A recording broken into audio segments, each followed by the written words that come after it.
High friends, welcome to Indriya kitchen. আশা করি আপনারা সবাই ভালো আছেন।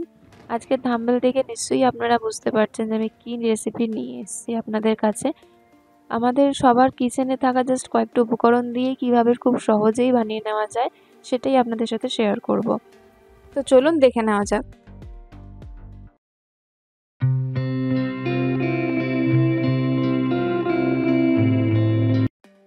এখানে সবার ফার্স্টে দুটো চিকেনের লেগ নিয়ে নিয়েছি আর সেটাকে এভাবে মাঝখান থেকে কেটে নিচ্ছি যাতে মশলাগুলো খুব ভালোভাবে চিকেনের মধ্যে ঢুকে যায়।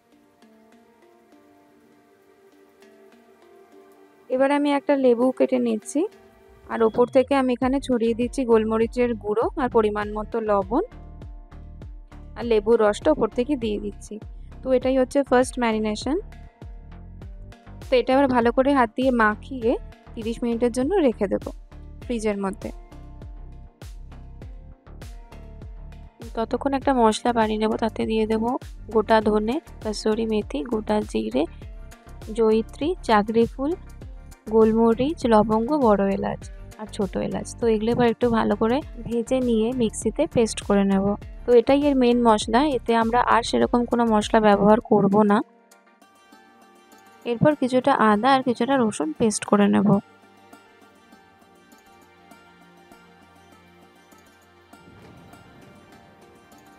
এরপর সেকেন্ড ম্যারিনেশনের জন্য আমরা উপর থেকে দিয়ে দিচ্ছি 3 চামচ মতো দই। আর দইটাকে অবশ্যই আপনারা জল বের করে নেবেন। তারপর ওপর থেকে দিয়ে দেব যে মশলাটা বানিয়ে রেখেছিলাম সেটা 2 চামচ, আদা রসুনের পেস্ট 2 চামচ, কাশ্মীরি লঙ্কার গুঁড়ো ছোটো চামচের 1 চামচ, গরম মশলা 1 চামচ, 1 চামচ হলুদ, পরিমাণ মতো লবণ দিয়ে এবার এটাকে ভালো করে মিশিয়ে নিতে হবে।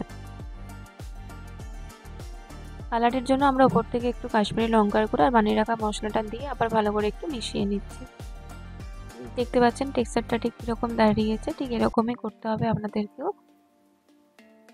এবার আমি সেকেন্ড ম্যারিনেশনের জন্য যে মশলাটা বানালাম সেটা আবার মাংসটার মধ্যে ভালোভাবে মিশিয়ে নেব।